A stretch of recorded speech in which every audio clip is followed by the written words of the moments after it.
Hello and welcome to the webinar. This is a Washington, D.C. update produced by the National Tooling and Machining Association and the Precision Metal Forming Association. I'm Caitlin Sickles. I'm a senior principal in the Policy Resolution Group at Bracewell. And on the webinar with me today are Omar Nashashibi from the Franklin Partnership and also John Guzik from the Franklin Partnership. We do not have my colleague Paul Nathanson on the webinar today, as we usually do. He is traveling for a family trip in Chicago, where it promises to be maybe colder than it is here in Washington, D.C. For folks who may be new to the webinar, this is a little bit about who we are. The Policy Resolution Group at Bracewell does strategic communications on behalf of One Voice, and the team at the Franklin Partnership does the on-the-ground lobbying for One Voice. On today's webinar, we will be covering a wide range of topics, as we always do. We'll talk about what's going on in the U.S. Congress. That's where you can expect an update on the tax bill that I know lots of people have been asking us questions about. So you can expect that right at the top. We'll also give you an update on some of the regulations that we are watching. And then we'll talk about trade issues, tariffs, and supply chain issues. We have a number of government charts there that may be of interest to the group. Here is a slide with a ton of bullet points. This is, you might remember from the last webinar, we started to put in a slide here where we cover what is in each webinar, what's in each PowerPoint deck. This gives you a high-level overview of what we're going to cover today, but it's also useful for folks who may be listening to this recording or downloading the PowerPoint after the fact and looking for particular content. So lots to cover, as you can clearly see. With that, I'm going to turn it to Omar and John. I know we're going to start right here on this tax bill. Let me go to you guys. Yeah, John, you want to just go ahead and jump in on appropriations and where we are in the CR?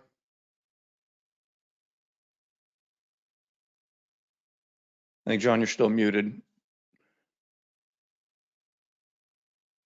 All right, John cut me off when you're unmuted, but we'll go ahead and get started to give folks an idea of where we are on government spending and give you a sense of setting the field for you until John unmutes over there. And what we're seeing is, there we go, John, all yours.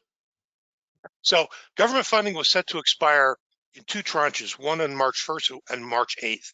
And March 1st was midnight tonight.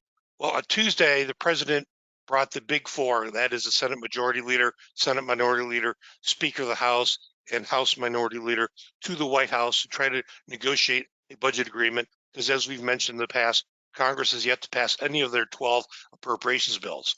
So at that powwow, they came to an agreement, a budget agreement. As part of that agreement, they decided to extend government funding for an additional week so they can allow the first tranche of appropriations bills to pass.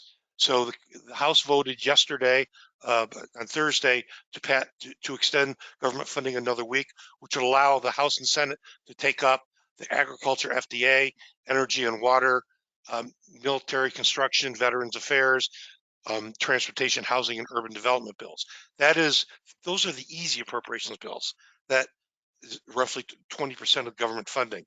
The remaining, then the part of that agreement, the March 8th deadline was extended to March 22nd. And that's a bulk of government funding that needs to be considered by March 22nd. Some of the big ones, the more controversial ones, Department of Homeland Security, Department of Labor, Health and Human Services, Department of Defense. So it's yet to be determined whether this agreement that the White House came with the big four is going to move towards some of these more controversial ones. One of the major issues that have held this up is some Republicans and some Democrats who wanted to add some policy riders unrelated to the various appropriations bills, which held up consideration of the appropriations process. So we'll wait to see where things go. But before you leave that, John, before you leave that, do you want to give it some more context so folks can understand here that we're currently in fiscal year standing and sitting in fiscal year 2024, but because government has not actually moved through the funding cycle, what's happened is we are still operating under fiscal year 2023 numbers that should have ended on October 1st. Since they did not pass these bills that John just ran through, we're operating under what's called that continuing resolution that extends funding at the previous year's levels. And at the same time, the president's going to send up his budget request on March 11th for FY25. So you're starting to see the logjam. But John, if you want to put some color, I mean, this is important if you're a defense contractor, if you do any Department of Energy work, if you're relying on government training grants. And you know, one of the issues that we have been working on and communicating with policymakers is we were very successful last year in the Department of Labor budget in plussing up some of our workforce and apprenticeship program funding levels. And we wanted to make sure, you know, we've been pressing that there's not further reductions in some of these programs. And so that is why, as Omar correctly pointed out, whether you're a defense contractor or deeply involved in workforce and apprenticeship programs, you really want to see some resolution to these issues so that there's some certainty moving forward. You know, we're already almost halfway through the fiscal year, as Omar pointed out. If they end up punting the March 22nd deadline again, you know, it may end up being just a year-long continuing resolution, which would take us through September 30th, which according to an earlier budget agreement would lead to a 1% across the board cut, which whether you are pro defense or pro domestic spending, neither side necessarily doesn't want to see a 1% cut.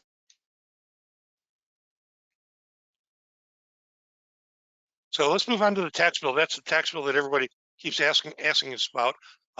As many of you know, the House overwhelmingly passed a bipartisan tax reform bill on January 31st. It passed 357, I think, to 70. It was a huge success.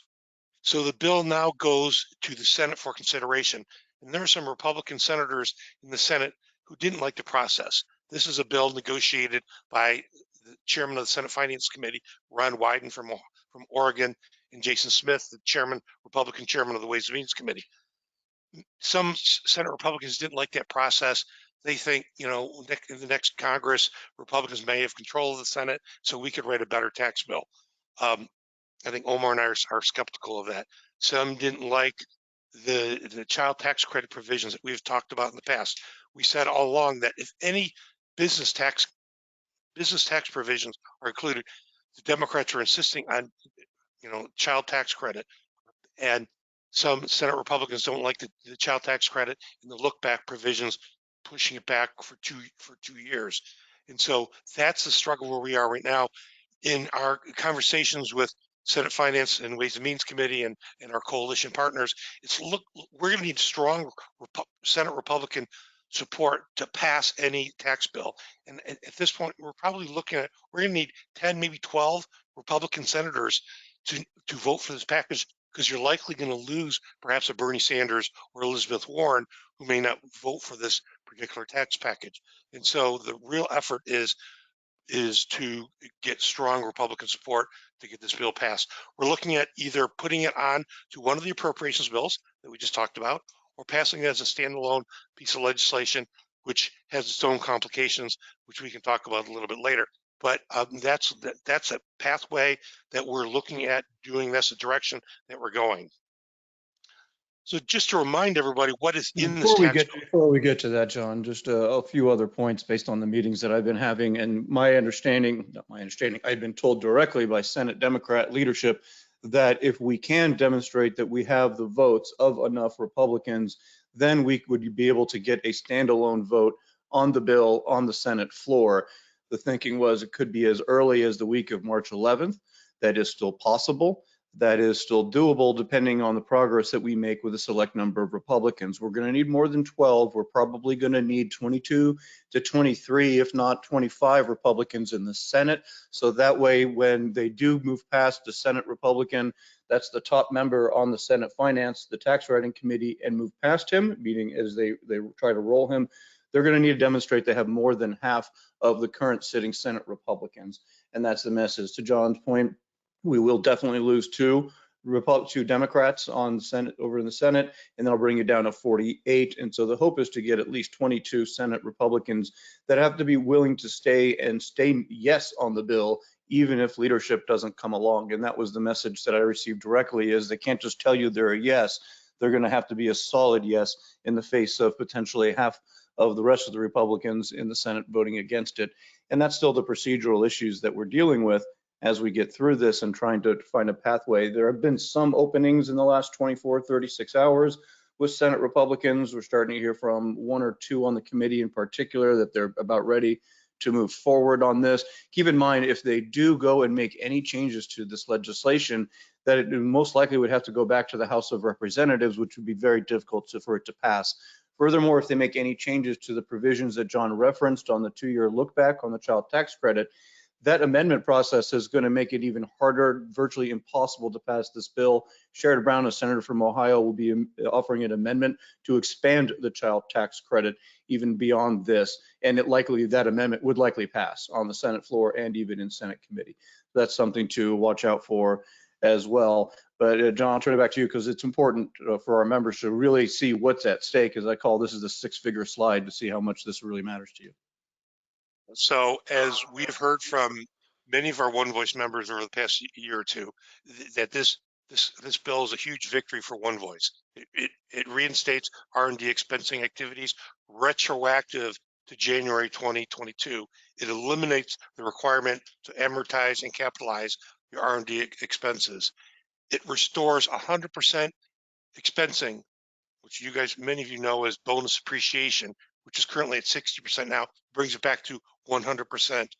It restores business loan deductibility, your EBITDA 163Js, and it enhances Section 179 small business expensing, increases it to 1.29 million. So how does this get paid for? It eliminates something that some One Voice members have utilized during the COVID era, was the employee retention tax credit. It does eliminate the employee retention tax credit effective January 1 of this year. And so that's how this tax provision gets paid for. That's right. And from what we understand it, again, there's been some opposition. We know there was an op-ed placed by a North Carolina Senate Republican in the last couple of days, also focused on the employee retention credit. Our understanding is that won't change. In the next 18 minutes or so, as we get wrap up here on the half hour, we're going to run through a few regulatory items that, as usual, are here for your reference and to take back as you digest it. This one is mostly relevant to those of you that might have a temporary or staffing agency that you might use for your employees. There's been a number of back and forths on when the Department of Labor's joint employer rule will take effect. There's been a court ruling that pushed that date back previously because of the violation of the Congressional Review Act and moving it too quickly. And now the latest deadline for the Department of Labor's joint employer rule to take effect will be March 11th. And that's something to focus on quite a bit as well with regards to the impact that this will have on the standard of determines who is the actual employer that's responsible for the terms and conditions of employment for that individual. So going into those T&C, you could potentially expose yourself to liability without understanding the potential discrimination, salary, or otherwise that have been conducted there. That's something to watch. Again, be sure that you're talking to your folks on your HR side and to be able to be in touch in case that does affect you as well. Sticking with that similar theme of those of you also that might have independent contractors, there's been a frequently asked question in FAQ that was recently updated and put out a few weeks ago. Keep in mind, this now deals with who is classified as an independent contractor. There's been a little back and forth on this as Trump made some changes. There's the 2021 rule that references that goes back and forth, and then the Department of Labor came in and says that the 21 rule that was put in at the last minute is disruptive on the workers and businesses alike due to the departure from the law that was looking at the multi-factor economic reality test as a totality of circumstances. Those of you in California and elsewhere, they did not go the full ABC test here in terms of recognizing who is an independent contractor. They did stick with the other factor, multi-factor economic reality test that the Department of Labor at the federal level uses for independent contractors. So that's important to note the distinction between what they would do, what they have considered doing in the past on making changes to ABC, which would have been pretty significant had they had done so. Instead, they'll be looking at the 6 factors, including the investments made by the worker and the potential employer, looking at the analysis of who's in control of that employee, including detailed discussion of scheduling, supervision, price setting, the ability to work. So this is the 6-part factor test that they're starting to look at. Again, if you've got individuals classified as independent contractors or have joint or temporary employees, these 2 and 3 slides are important for you to identify as well. This is an issue that came up quite a bit over the last 5 or 6 or so years, and it goes towards the employee speech in the workplace. And the National Labor Relations Board recently determined on February 21st, issuing a ruling that employees' Black Lives Matter action at Home Depot was protected, and it termed that by handwriting BLM on the work apron and on their employee wear, that was a protected action. In that, when an employer interferes with the employee's right to display protected insignia, like the BLM marking in this case, that interference is presumptively unlawful, and the employer has the burden to establish the special circumstances that make the rule necessary to maintain production or discipline. So understand that this does not say that you cannot take action. It just means that you must take a number of steps, as you can imagine, on this or any other topic that an employee might be bringing in terms of their mutual protection for a concerted activity for expression. And that's something to take into account in that recent ruling from February 21st. Also on February 21st, from the Wage and Hour Division at the Federal Department of Labor, they have signed a 5-year memorandum of understanding, an MOU, with those of you in the Commonwealth of Pennsylvania.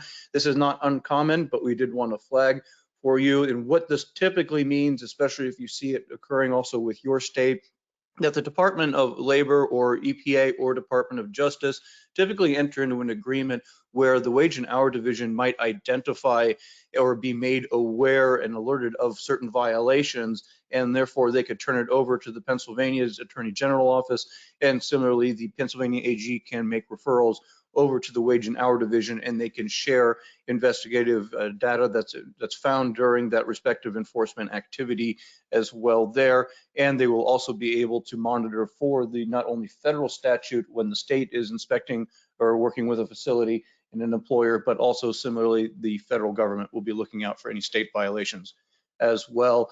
This is a rule that's receiving a lot of attention for manufacturing, and we've been working on this for a number of years. This deals with the federal EPA's particulate matter 2.5 final rule.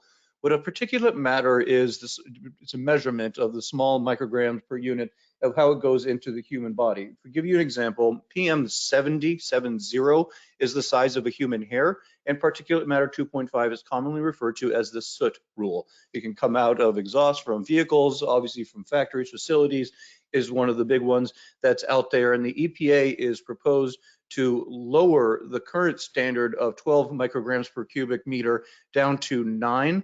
And while they say a good number of the country would already meet the attainments by the upcoming deadline, because this is the annual standard, this is not the 8 or the 25 or the 24-hour standard rather, and that therefore that most of the country they believe is still in attainment.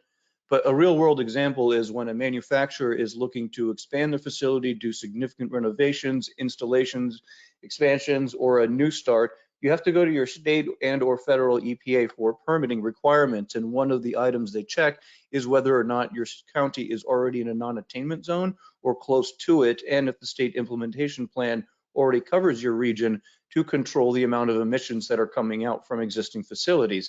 We've heard instances as recently as last month of a facility in Illinois that's having their permit delayed by the state EPA due to the expansion, putting the county in further violation under the state implementation plan that they submitted to the EPA. And this is something to watch closely here on. This is a final rule that would affect a number of counties where we have manufacturers operating, and it's something that's important to keep track of as we continue to see this expand, especially if there's a second term for President Biden. You could see that as well. Sticking with the climate issue, this one has brought a number of attention from across the country and even from Europe and elsewhere. The U.S. Securities and Exchange Commission is currently working on a rule that would require environmental disclosures by those publicly traded companies that often would then require them to work with their supply chains to understand throughout that how they impact greenhouse gas emissions and their carbon footprint. The Securities Exchange Commission is going to hold a vote this week on Wednesday, next coming week on Wednesday, March 6th, to determine whether or not to move forward and include scopes 1, 2, and 3 in the reporting requirements for these publicly traded companies. Again, it's important because these 6,000 or so SEC filers, then they typically will go down through their supply chain, which is you all, and seek more information potentially. Our understanding is that they will take a vote to not include scope 3 in terms of the requirements for disclosure, which would be very significant and helpful for that burdensome. So reminder, scope 1 emissions tend to be what's coming out of your facility directly. Scope 2 is going to be the energy consumption and the emissions coming from that utility. And then scope 3 could be as much as the employee commuting to work in their personal vehicles, as well as looking at supplies being delivered into your facility. Something to watch closely. Post that vote on March 6th to see where it comes out. Has received a lot of attention. Going over to the IRS for a couple quick updates. By now, you've heard this enough. This will be the last month, thankfully, that we hopefully have to bring this up. The employee retention tax credit that John mentioned as part of the pay for that was being shut down retroactive to January 31st, 2024. If this bill goes through on the tax side, the ERC, they're still talking about the disclosure deadline. That's coming up on March 22nd here in a couple of weeks. And think of that as not hold harmless, but they're allowing you to go into a volunteer disclosure program. One last time, they're putting out a notice on to know whether or not the red flags of whether or not your employee retention claim could be incorrect. There's 7 suspicious signs. We picked out just a few of them here. Too many quarters being claimed, that much might be an incidental, but government orders that don't qualify, and also business supply chain disruptions. That one was very important in case one of you all might have included some supply chain disruption in of itself does not qualify as an employer. Retention credit criteria, if you recall, it was either in the October or November slide deck back in the late fall. We did reference there was a clarification from the IRS with regards to that closures and also some of the other entity requirements there as well. 2 more quickly from the IRS here, and this is a sample of what happens throughout the year. Whenever there's a natural disaster or other kind of incident declared in certain regions across the country, the IRS, especially around filing season, heading in, usually it's after January 1 or getting close to October 15 for the extended filers. So if you have something happens in August or July, usually they'll punt a little bit, give you more time to do your extensions. But here the IRS is providing more time for parts of Michigan that were impacted by severe storms, tornadoes, and flooding to qualify for tax relief to extend certain deadlines to January 17th related to the floodings that occurred last year for businesses and individuals now have until June 17th. Some of the counties included Eaton, Ingham, Ionia, Kent, Livingston, Macomb, Monroe, Oakland, and Wayne. It's something to do there. Don't extend it unless you need to. Obviously, that's not tax advice. IRS page is new here that they created since our last webinar, and that's employer provided childcare. We do know, especially post-pandemic, when many companies were working to recruit additional workers in and trying to find it easier to recruit employees, you did provide additional childcare opportunities. And this is where the IRS has created a new website where they singularly want to promote what's available to employers. The credit is limited to $150,000 per year to offset 25% of the qualified child care facility expenditures and 10% of those qualified child care resources and referral expenditures. I encourage you, if anybody on this call or the associations are working or offering some kind of child tax incentives and support, to at least click on the bottom link to see if there are ways to bring your dollars back on this front as well. Going into trade here, we'll talk a couple of slides and get into some government contracting, government charts, and then wrap it up. As always, feel free to type in any questions you have in the right-hand side, and we'll be sure to get to those when we get ready to wrap up here in about 5 or 6 minutes. This one doesn't have a direct impact on most of our manufacturers quite yet, but it's part of our effort to help educate our members about the potential future to include carbon-based tariffs. We've already seen the European Union, as you've heard on our previous webinars, that's already up and running starting January 1st about the reporting mechanism for their carbon border adjustment mechanism. The US does not have a way to measure the impact of carbon on from coming out from certain industries such as steel, aluminum. What they're in the process of doing now is conducting an investigation, and they're sending out questionnaires. We've got some die casters and forgers that have received these letters from the US International Trade Commission saying you're going to be receiving a questionnaire in the coming weeks if you make aluminum forgings, aluminum castings, aluminum products, and steel products, as they want to identify your greenhouse gas emissions from your facility, your consumption of certain raw materials, your consumption of certain energy products. And that's something to factor in the short term. If you happen to be a recipient of this, reach out to us. We're happy to help. But if you are not, know that this could potentially impact your supply chain and the price and availability of steel and aluminum and related products moving forward if the US does move down the line with a carbon-based tariff system similar to the one that's coming out there. There's been an interesting study that I think it was JP Morgan did recently that shows the amount of tariff increase that the European Carbon Border Adjustment Mechanism will have on imported Chinese steel going into Europe. And it's worth taking a look at 6% increase in a couple of years. Then the tariff will more than double that a few years afterwards in terms of how much more expensive the Chinese steel going into the EU would be using this carbon-based mechanism. And these, again, surveys are going to be due. They're mandatory, similar to the census as well. A couple other items lastly here on steel. The US and Mexico have been undergoing talks for the last year with regards to surge in steel imports, in particular coming in from Mexico into the United States. There isn't a clear definition under the new USMCA nor under the 232 agreement that was reached in 2019 between the US and Mexico on what constitutes a surge. But what then President Trump did is he negotiated with Mexico and with Canada in 2019 to lift the 25% tariffs on imported steel for Mexico and 10% on imported aluminum from there in exchange for certain limitations and to set up a steel and aluminum monitoring system that would accompany a surge. If there is a surge, the two sides are to enter negotiations. And according to the US Trade Representative, her reading is the US retained the right to reinstate the Section 232 duties of 25 and 10% on steel and aluminum on imported steel and aluminum from Mexico.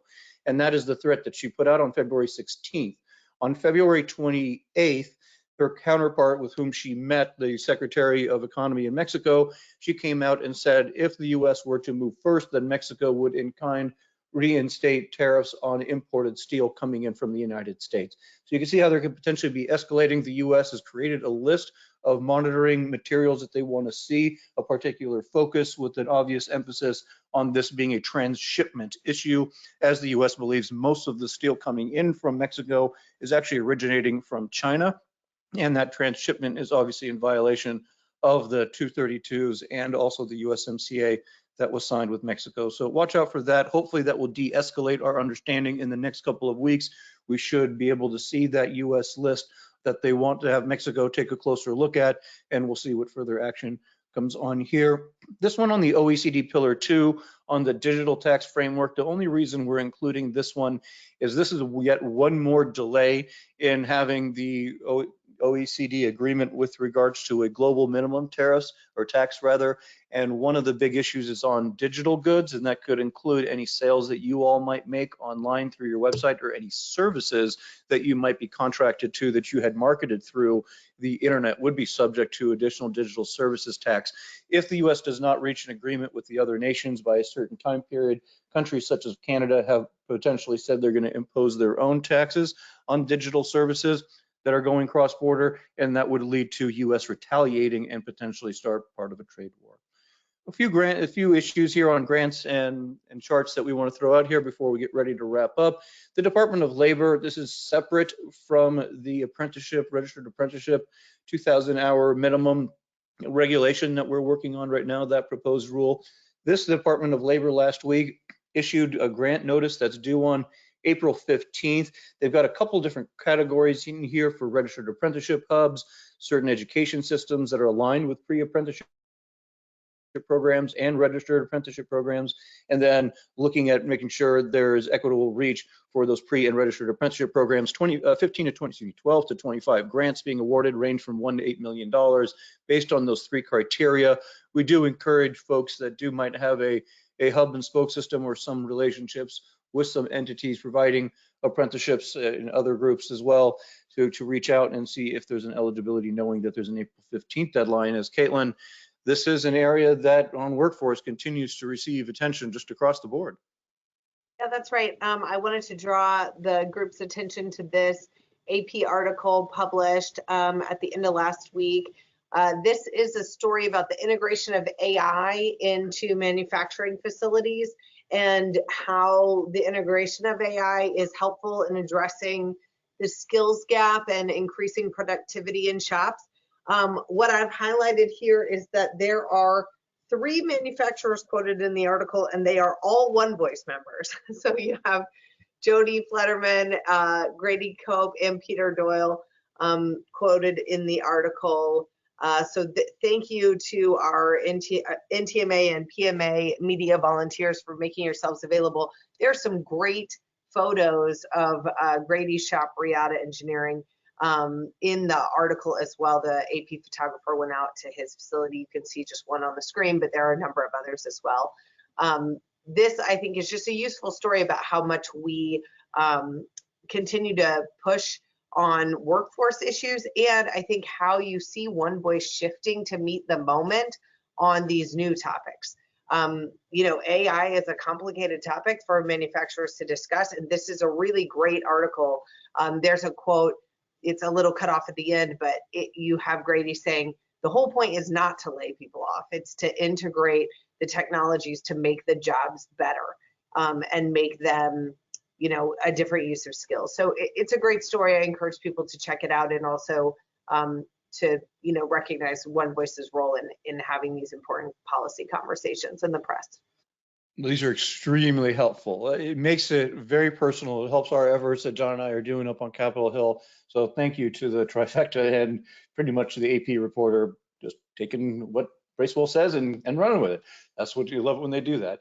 A couple of grant opportunities we wanted to flag, and this one, if folks have gone through this in the past or think about it in the future, please do reach out. We'd be interested to see how these industrial assessment centers have worked out that the Department of Energy has put forward. The federal government, the Labor Department does this, education and energy in particular. They tend to have outside partners that are nonprofits that they do the outreach to individuals, companies such as yourselves.